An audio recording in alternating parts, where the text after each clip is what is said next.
It's finally here. Welcome to the Miracle Zone.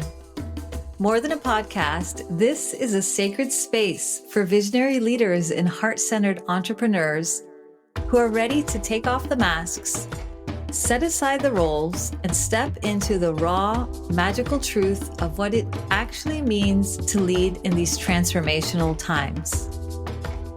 More than just building a business and a brand, you know that you're also here to share your medicine, lead a movement, and leave a legacy. If you've been craving next level conversations to get you to your next level, conversations that blend bold leadership, intuitive wisdom, and a touch of the miraculous, then you're in the right place. Because around here, we don't do things in a linear way. Whether you're already running a thriving business, leading a dream team, and impacting millions, or you're still on your way there, here we'll break free from the old ways of doing things and step into a multidimensional way of creating and leadership. Because in the Miracle Zone, we explore the intersection of business, leadership, and frequency. It's where strategy meets soul, and where visionary ideas become reality. And they happen in a snap. I'm Katarina, your host, guide, and bridge between the practical and the mystical in life and business. I'll share insights, channeled guidance, and heart-opening stories from pioneering leaders like you who are living at the edge and reshaping the way that we lead in this new world. So if you're ready to tap into your miracle frequency, to embrace the heart-led leadership that changes everything, then join me. Because this, my love, this is the Miracle Zone. I ask, I see, I know, I trust, I be. Hello, and welcome to another episode of the Miracle Zone podcast, where business leadership and frequency align. And today we're going to use these beautiful solstice energies to have a powerful conversation. So it's a really powerful day for manifestation and all the magic. And my invitation to you is to join me so that we can not just focus on our personal magic that we want to weave in our own lives and in our own businesses and in our own bank accounts, but also focus on what vision we are weaving for the collective. So let's use this big solstice energy to have a bigger conversation, to have some bigger explorations around what we are co-creating for the collective, for the world. So I invite you to grab a tea and jump in. And we're going to talk about something that's been coming up so much in my circles over the past week, because there has been a lot going on in the world. Some might call this prophetic time. Some might call this transitional time. Some might call this scary time. Some might call this fill in the blank times. But there is a lot going on in the world. And it's intense, regardless of what we call it, even if we call it evolutionary times, right? It's times of big change. It's times of a lot of questioning around what's going to happen, who's going to do what. Different parts of the world have been on fire, right? And if you follow astrology and a lot of what the astrologers have shared, it's very much in line with what has been happening in the cosmos as well. So it's like a little fire, not a little fire, it's like a huge fire that we have been navigating through. And it's brought up some really powerful themes related to power, related to our role as leaders in this particular space and time that we are living through in this moment.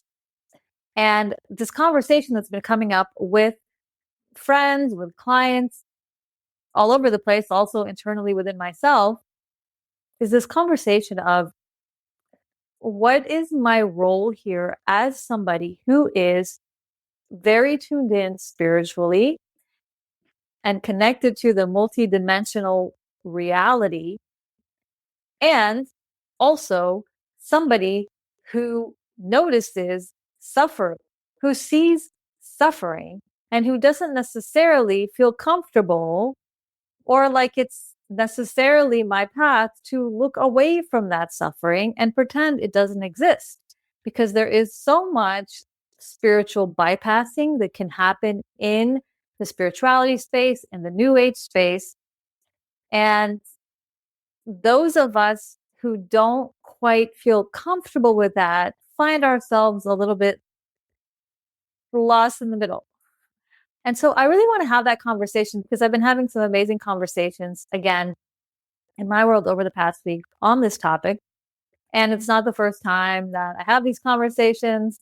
When I started this business 10 years ago, it was actually front and center what we focused on, because a lot of the coaching and mentorship that I did was specifically for leadership, for change makers. And so many of my clients were in the social justice space. Some of them were in the nonprofit space, which is where my former career was. And some of them were more getting into the personal development space and the business development and the wellness space as well. But there was a broad range of them. And now a lot of the people that I work with are operating somewhere in the middle where all of these things are true. And what we found in speaking with each other and connecting with each other is that it's a space that doesn't get a lot of voice in the mainstream of even the alternative dialogues that we have.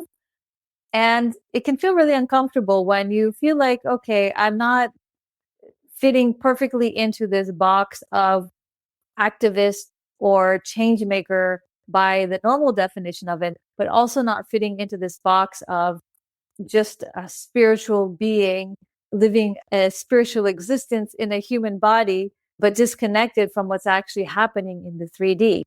And so there's this really important space to explore how we can bridge those two within ourselves and how we reconcile that also within our businesses. So in the Miracle Business Framework, which you can actually download, one of the elements that I discuss in there, so I discuss 7 different elements of the Miracle Business Framework. One of the elements is culture and ethos and values in your business. And so it's really relevant, right? Because these are the things that as leaders who speak to communities and influence opinion and are putting out content in these times are really big things to explore. And it's things that aren't really discussed very much when you're doing the build a business or make 7 figures or 8 figures or whatever. These deeper conversations of how do I reconcile these values that I have and these understandings of what my role is with this vehicle of change that I have right now, which is a business. If I am leading a business, which most of you, if you're watching, are doing that. And how do I reconcile those two so that there is coherence there? And so that what I am sharing and the frequency that I'm putting out is resonant with myself and with my people, and that I'm having the right conversations with the right people and not getting pulled into conversations that maybe aren't mine to have, but also not looking away from conversations that maybe are mine to have. And so that's what I want to explore a little bit today, is how I bridge these two worlds myself and how I see this work for my clients. I'm going to share also some practical recommendations for how to do this, as well as just some bigger picture perspectives around this as well. So I want to share that up front so that you can really situate yourself and be like, is this a conversation that I want to be part of and continue listening to? Or maybe you're very much decided that you're on one end of the spectrum or the other end of the spectrum, and this schism that exists between these change-making activists and these spiritual activists, if you will. They're still activists, but are doing it from a very different perspective that doesn't necessarily see the need to engage with that if you're curious about this conversation in the middle ground and how we can be with both, because for those of us who do feel that it is something that really affects us and that we really spend a lot of time thinking about, then I'm excited to dive into this with you. And so before I jump into that, I wanted to share a little bit about me and my background in case you are new to this space, or maybe you're not new, but I don't talk about it all the time. And I do share a lot about it in the first episode of the Miracles on podcast. So you can go back and check that out. But just in a nutshell, so when it comes to topics such as war and atrocities and things like that, I feel very comfortable exploring these topics. And here's why. So I myself am a child of war. So I'm from originally Mozambique, which is at the time when I was born, was a war-torn country. And so there were times when there was so much bombing and violence and warfare happening outside of the city where I was living or my family was living that we didn't leave in the capital in Maputo. And so we could hear bombs in the distance and there was rationing happening. And so my parents and everybody else had to wait in line to get their food rations. Kind of the origin of the world that I grew up into. And then eventually my parents moved to the United States. And I experienced this big contrast of coming from this war torn society and country and background into the US, which was 100 light years of a difference. I don't even know what 100 light years are. But to me, that seems like a very stark difference. And so I remember walking into the grocery store and there being like 20 different types of milk. Can you imagine going from a place where somebody has to wait in line for a ration of milk to another place where there's 20 types of milk super conveniently available and there's a bunch of shops with them around. So as I was growing up, I would be between this world and Mozambique. We would go back every once in a while. And so I experienced the stark contrast.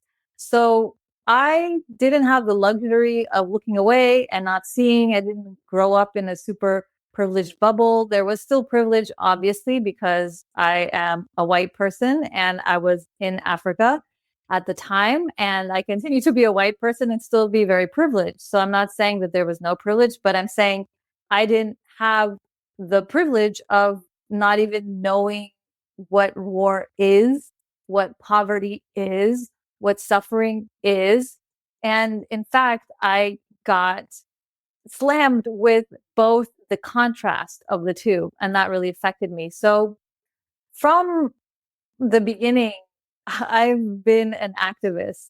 Even my parents were very much activists as well and revolutionaries. And so it was in my blood anyways. But from my own life, in this particular life, I was born into that.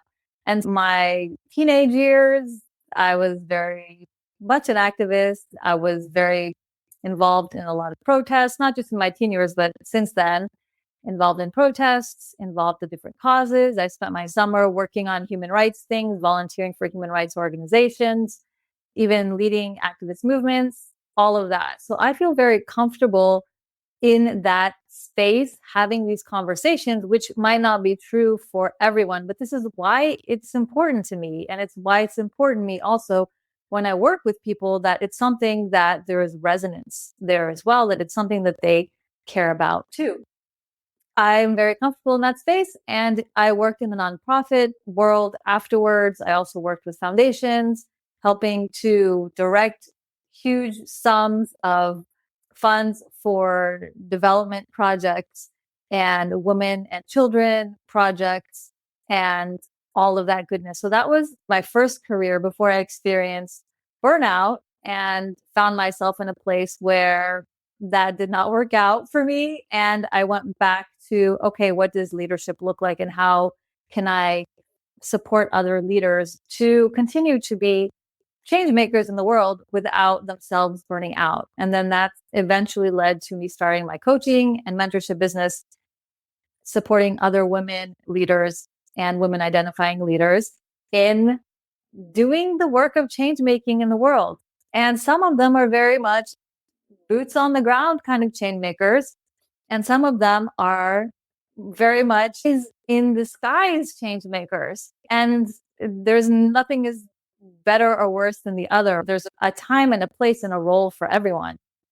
But there's still this concern with the state of affairs and the role that we came here to play in these times.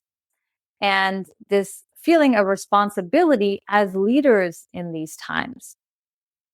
So, beginning with a broader perspective, one thing I know for sure is that you did not come here to escape feeling or to escape what it feels like to be humaning, right?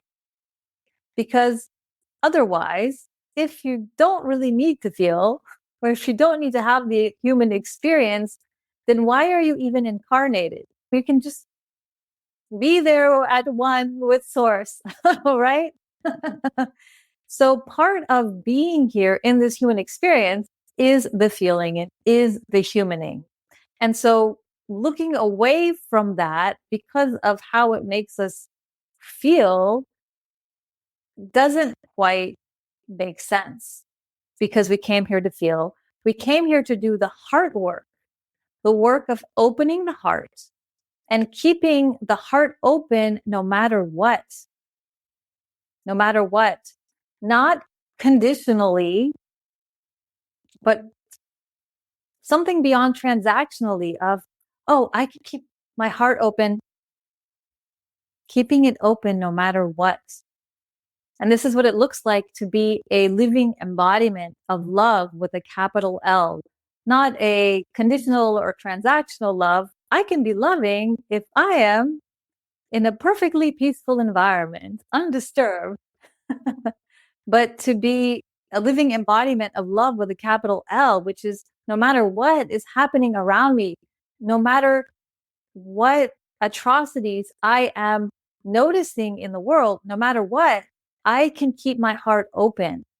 And not only that, as somebody who identifies as a leader who's here in these very specific times, who chose to be here in these specific times, who trained to be here in these very specific times, I can lead with an open heart no matter what. And that is part of my work and my mission and my movement and my message here in this world. And in doing this, we're remembering love is where we came from and love is where we're going to return to. And so in doing so, in the in-between periods of where we came from and where we're going to, in embodying that, then we are embodying our truth and we are showing up in coherence with our truth and who we are at the soul level, at the core level, is showing up as this love.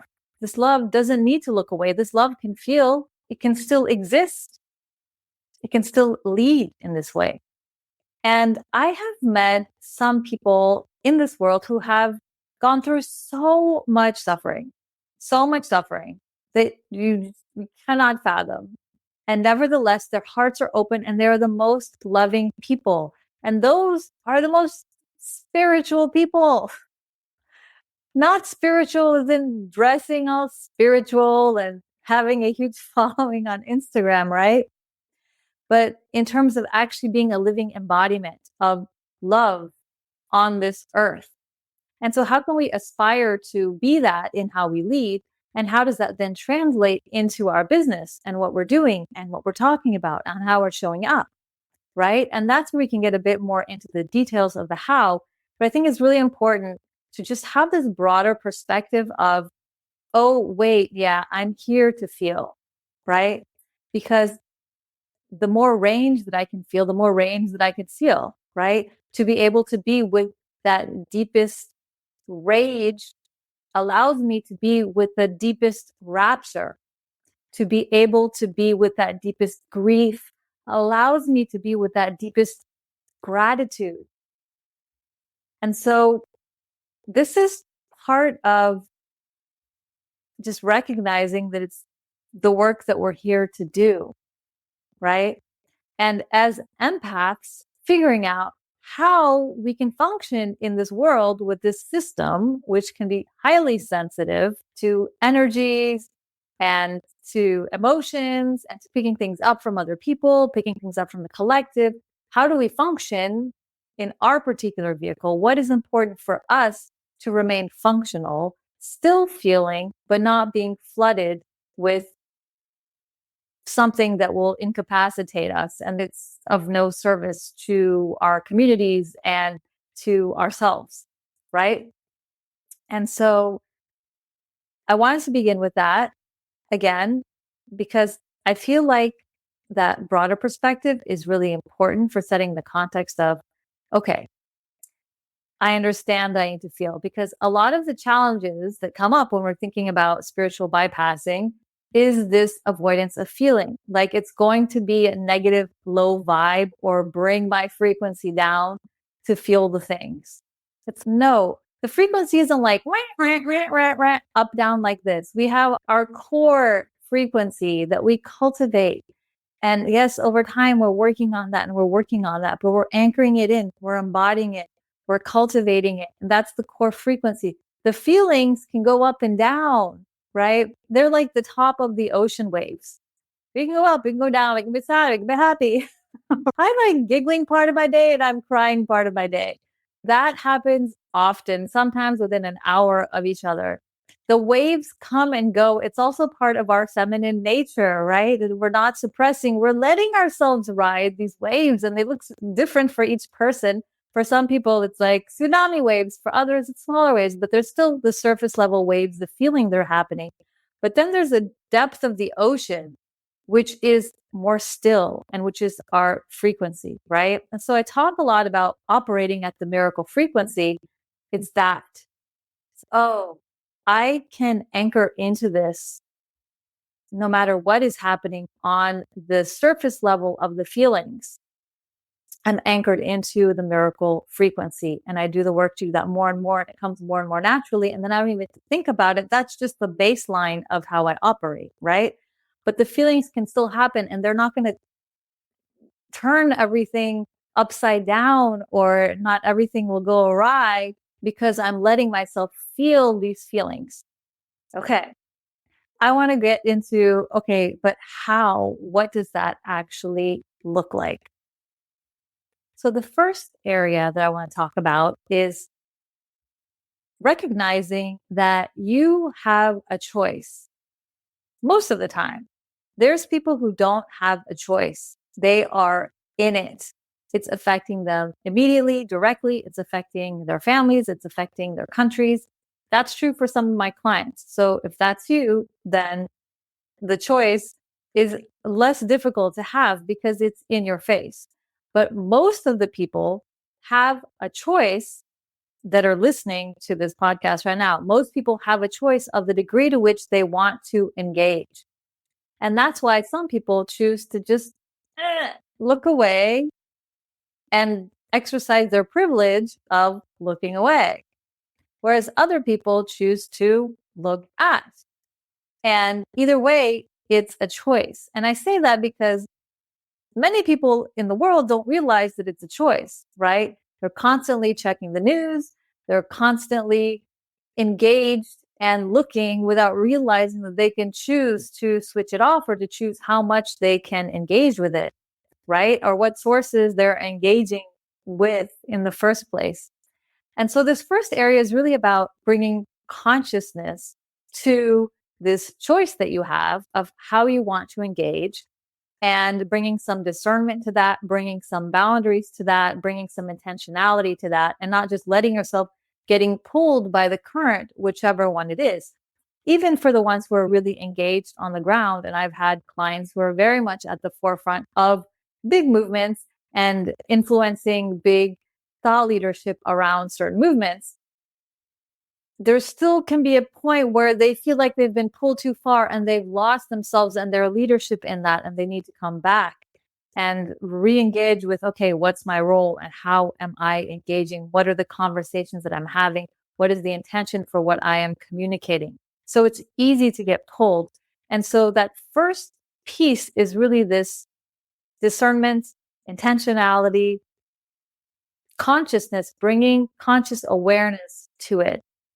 So what can this look like? It can look like, as I mentioned before, deciding what you're consuming and how much of it you're consuming and what is right for you. It can be different for every person. Some people can just check what's going on in the world and watch the news and be less affected by it. Some are more empathic and it will drive them into the ground and they won't be able to function, right? And so a lot of it is about knowing your nervous system and your nervous system capacity and being really in tune with your body and what your body can handle. Again, this is a privilege because people who are in it don't have that choice. They are in it. They can't just pull themselves out of this. And I have been in situations where I have been very close to the forefront, very much in it. In terms of humanitarian work, it's really difficult to pull yourself out. There's still, if you're lucky, some sort of boundaries or safe haven or something that you can turn to if you are in a leadership and change making role. But it's a lot more narrow what the options are. But as somebody who isn't directly affected, there is that, okay, knowing myself and my nervous system and what's happening right now and how I can engage. And also knowing intentionally, again, knowing that it might feel uncomfortable to engage, but it's important to me to feel something. I don't want to pretend that suffering doesn't exist and I don't want to be overwhelmed by it, but I have a desire to be part of that conversation because in seeing the darkness, I am better able to see where my light is best placed and who I am bringing along in my community of care that I'm stewarding through these transitional times. So it's getting really clear on what that looks like for you. What is the right amount of engagement or disengagement? What are the sources? And how do I want to? Can something just be coming up into my awareness, or is it only if I'm choosing to actually go and look things up? Who are people that I'm in conversation with where I can have these conversations in a way that feels that I'm still in my power instead of completely losing myself? What support do I need from mentors or from others who are in a similar place as me to have these conversations so that I'm not just receiving inputs without feeling like I have nowhere to process that or have those conversations. And that's a lot of the conversations that I have with my clients as well is whenever something big happens in the world that directly affects them or we get in this conversation of, okay, how are we interacting with this? What is the messaging that we're putting out? Things like that. It's a place for them to come and digest that and for us together to help find a way forward. Again, awareness of the body and the nervous system and your capacity. And this is obviously the result of the deep inner work, which you've done. If you're here, you've done that. You've been doing that and you continue to do that, as well as the consciousness of the choice. And it can change at different points in your life and figuring out what is it right now, just coming into the present moment, what feels true right now in terms of how I want to engage with this. And then noticing when what you thought was right wasn't. For me, last week on Friday, I got a little too over engaged and became a little non-functional for a while and had to really bring myself back because I could feel in my body the anxiety building up that was keeping me from being able to actually engage constructively with it. And if I'm in that state, then it's hard for me to support my clients who are coming to me to have these conversations to make big decisions for their businesses and for their communities and for events that they want to do and the leadership role that they want to take. So that's the first step, is really just bringing conscious awareness to that, because we know that we are here to create a beautiful, amazing lives for ourselves and to experience that in this human form, to experience those types of feelings. And we also know, if you're following me and you're in this space and we're having this conversation right here in this podcast, is that you're also here to be a leader in stewarding the dawn of a new way, right? there's crumbling happening, and we know it's creating way for the new, and we have a role to play in that. And how can we be with both? How can I do that without over sacrificing myself? But how can I do that without forgetting this role that I came here to play and that I'm feeling really called to step into leadership in? Secondly, it's really important to create pockets for feeling, because a lot of times as leaders, we are the rocks, right? We are the ones keeping it together. We are the calm in chaos, and we're good at that. It's one of the reasons that we are leaders, right? And that means that in those instances, we're having to set aside what might come up as feelings, be it extreme sadness or grief, be it extreme rage. We need to play with those a little bit so that we can show up in a way that we want to, again, intentionally, to lead our communities or steward our movements or make decisions for our business, right? But we still need to come back to them and process them and still have space to feel them so that they're not just sitting there unprocessed, unacknowledged, because that can really have a big impact on you, both mentally, spiritually, energetically, physically, in all of the ways. And I've experienced this myself when I was working in the nonprofit world. It was before I was doing any of this personal development work, any of this emotional intelligence work, any of this work of being with my feelings. And so I was surrounded by things that were very challenging to process, especially when I was working around pediatric HIV. It was babies dying everywhere, statistics of babies dying, visiting facilities, being with mothers with babies dying. It was a lot emotionally, but I didn't have any space to do the feeling work of that. And it took a huge toll on me because I didn't have the awareness that I needed to create spaces to actually be with that, to get support, to be able to talk through that, to be able to process that, so that I wasn't just an unfeeling person doing this work, which was important and beautiful, but also there's all of this stuff that was accumulating, right? And so it's something that, again, it can look really different for each person. But for me, again, I'm so good at keeping it together and staying calm and all of those things. I will intentionally create pockets of time where I'm like, okay, let's feel. And I'm laughing because I need to do this way more often than I already do, but times to actually let the tears flow, let the rage roar, right? Creating pockets of these in, it might be daily for you, it might be once a week, it might be once a month, depending on what's going on. It can look really different for you, but how are you creating these pockets for feeling, for letting all of that move that you haven't let move in the moment because you were leading? So that's the second piece that I think is super important, because it needs to move. Because if we are engaging in it and we're looking and we're seeing, right, families being torn apart, for example, in really heartbreaking ways, and we have our hearts open and we're open to feel, then we need to be open to feel.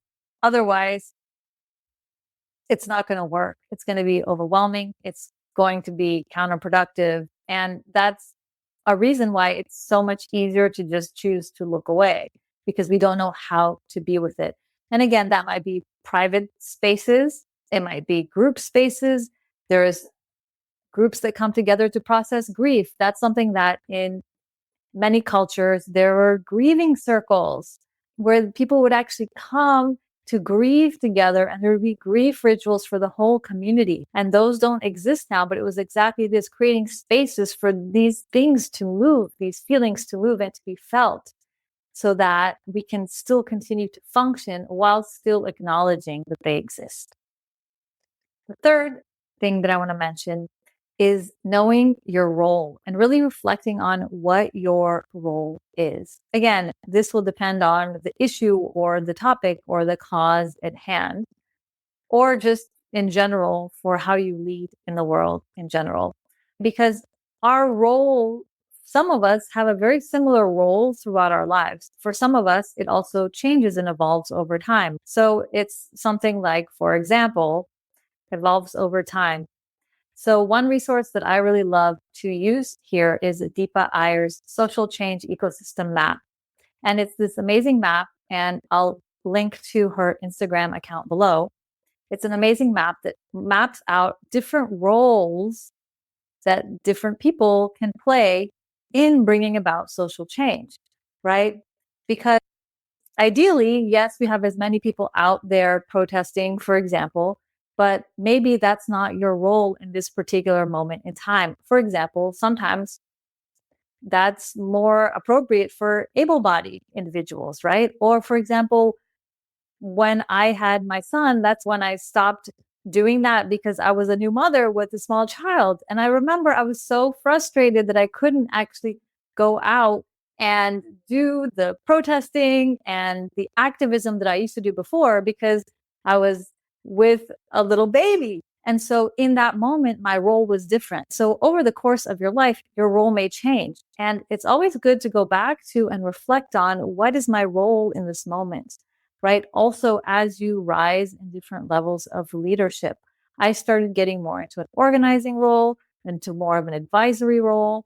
And so now a lot of what I do is advise those who are leading the movements on the ground, on the strategy, on the messaging, on how, what paths they want to take, whether it's a social change movement or whether it's something in their business that's totally different, but obviously related. It's more of an advisory capacity.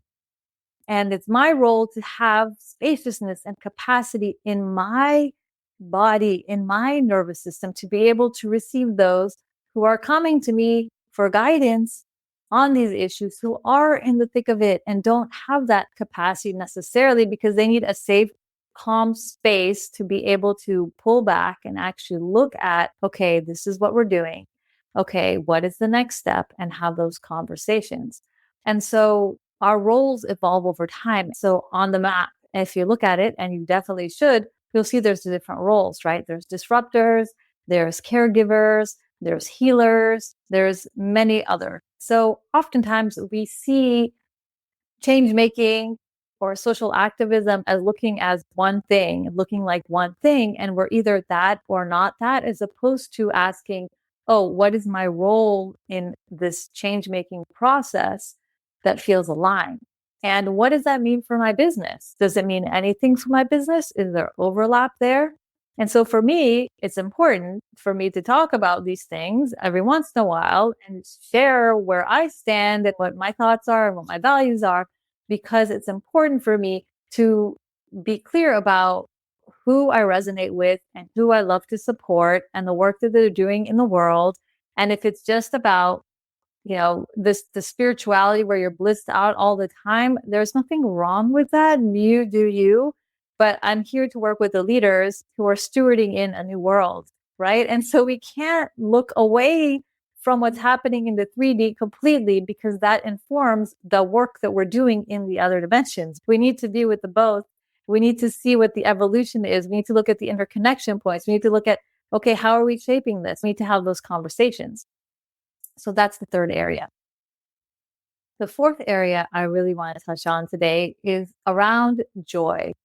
So it's really challenging to figure out what to do with our joy when we are surrounded by suffering and sorrow and heartbreak everywhere we turn, and in the news, and also in our lives sometimes, right? And it can be easy to discount it or feel guilty for feeling that. And I think it's really important to remember that joy and pain and joy and suffering can coexist, and that is perfectly normal and is perfectly healthy. And that in this context of a world where we are trying to be pushed more and more into a space of fear instead of a space of love and joy and elation, that these acts of joy are revolutionary in and of themselves. Just like beauty, we can still allow beauty in. Even just getting ready for this, I'm like, oh, I'm going to be talking about these topics. And I still want to put on the little necklace. I still want some roses here because beauty is the sustenance that allows us to take a little bit of that edge off from all of the harshness of the world.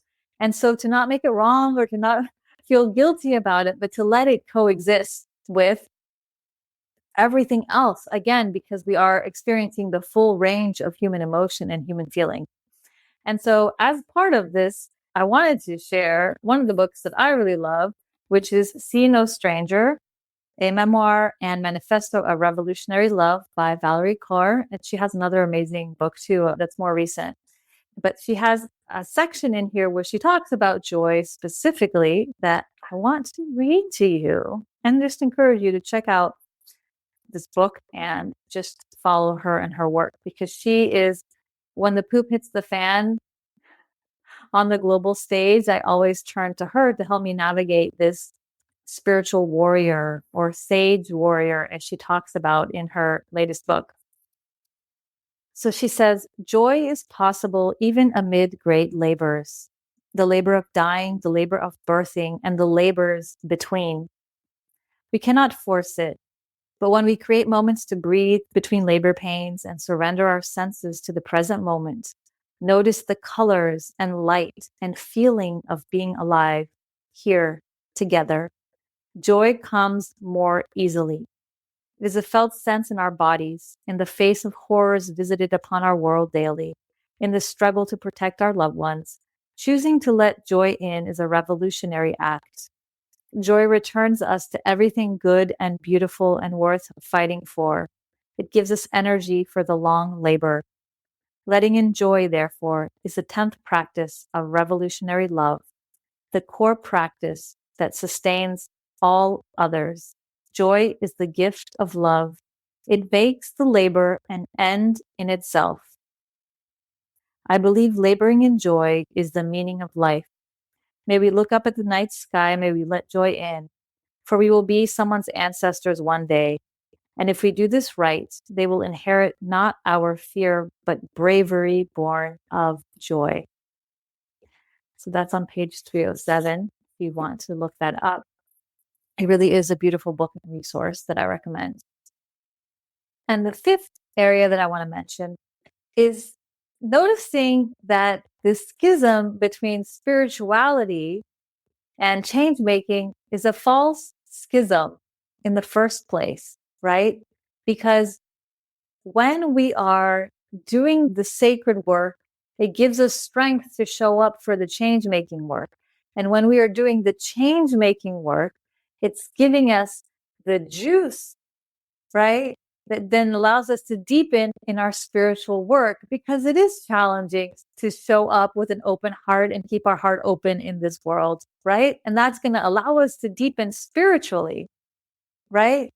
Because we're not just ascending up into the ethers of bliss, but we're also ascending, and more so ascending into the heart, into the depths of the heart, depths of the heart. And so I want to mention that because I think it's a false dichotomy. I think it's something that is unfortunate that happens, that we feel like we need to pick one camp or pick the other camp, or if we're somewhere in the middle, we don't really fit in, or we feel weird talking about spirituality in the context of change making, or talking about change making and activism in the context of spirituality. Is they complement each other, right? We came here both for our internal elevation and for the elevation of the collective. And sometimes internally that looks like bliss, and sometimes it looks like a crumbling, right? And that's true for the external world too. Sometimes externally it looks like, wow, miracles. And sometimes it looks like the crumbling. And they're mirrors of each other too. We get to experience them internally as a microcosm of the external. And so I wanted to share this because one of my most vivid past life memories that I have is I remember being one of the ones who would do some sort of blessing or consecration for soldiers before they would go out to war. And so I can see them lining up there and then coming up to me and me doing some kind of holy ritual to bless them before they went off to work. And so again, I think we forget that we are spiritual warriors. We are sacred warriors.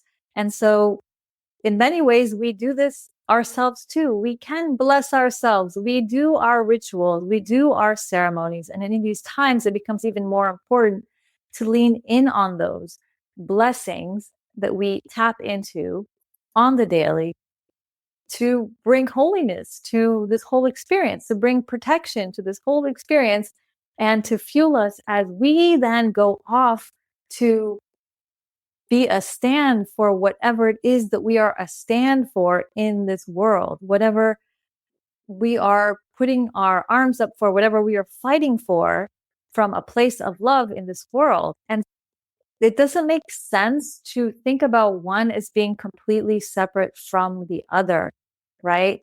Because we lean on these beautiful rituals and ceremonies and practices that we have to give us the strength, the fortitude, the clarity, the nurturance to actually show up and do the work. So I've just given you a lot of food for thought. Thank you for joining me on this solstice reflection, really using the powerful amplified energies to look and to have these bigger conversations, to have these bigger reflections of what our role is.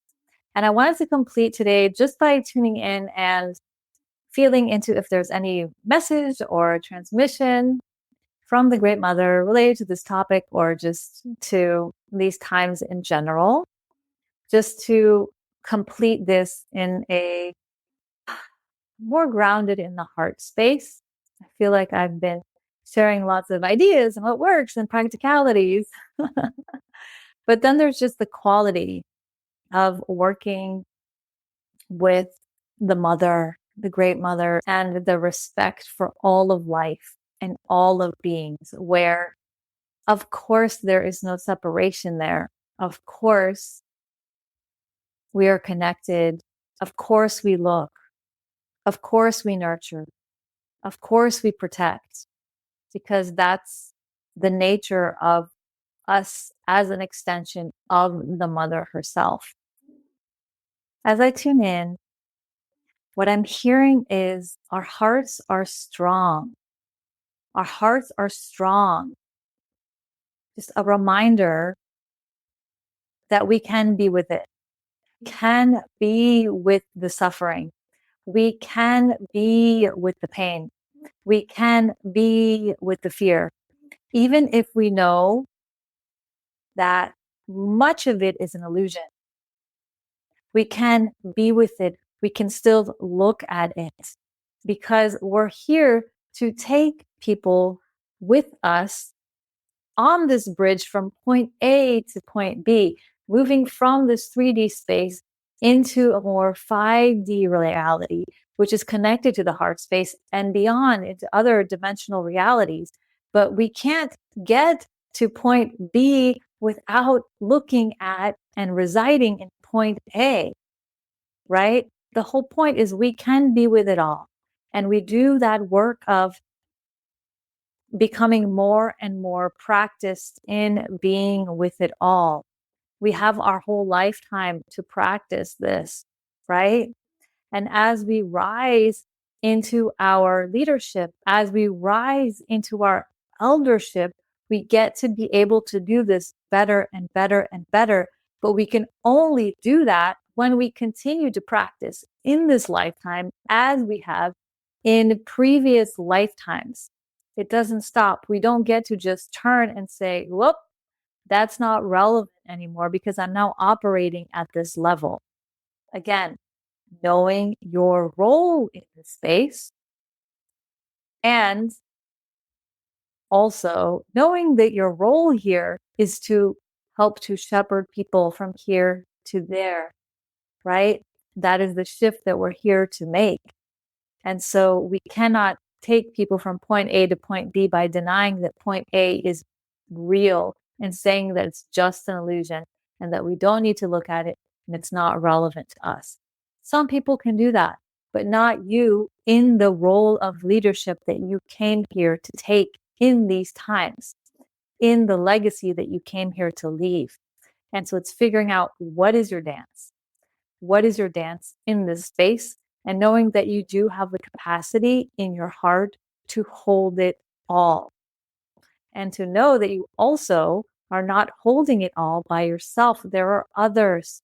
There are councils and councils of others. There have been councils and councils of others.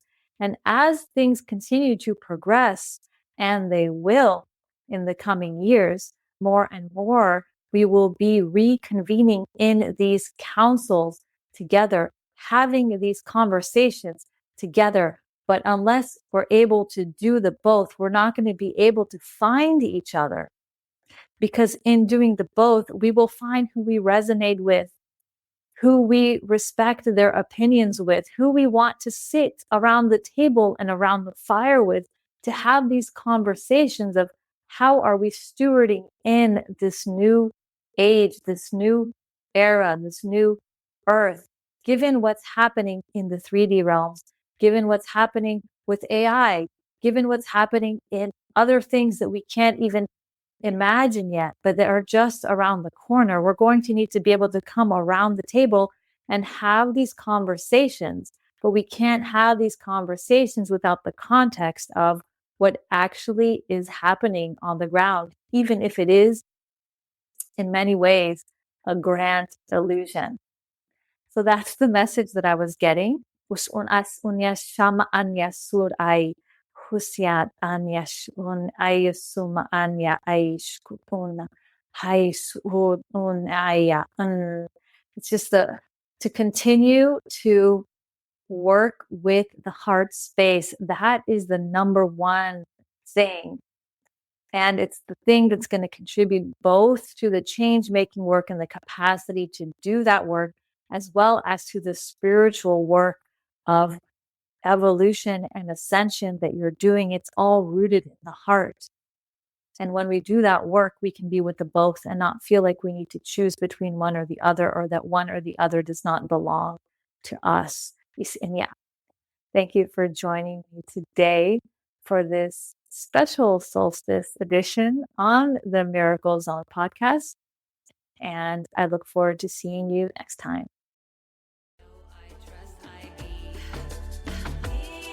Thank you for tuning in to the Miracle Zone. Don't forget to subscribe so you never miss a transmission. And if today's episode and conversation resonated, leave a review and share it with a fellow visionary leader. In the links, you can access my free Miracle Business Blueprint, the 7-part framework I use with my clients to create a thriving, scalable, and self-sustaining business that gives you more freedom, not less. Plus, you'll receive a guided process to identify where to focus first, so you can spend more time leading in your miracle zone right away. Let's build the new as a collective for the collective. Together, we're not just creating miracles, we're living them. Until next time, stay in the miracle zone.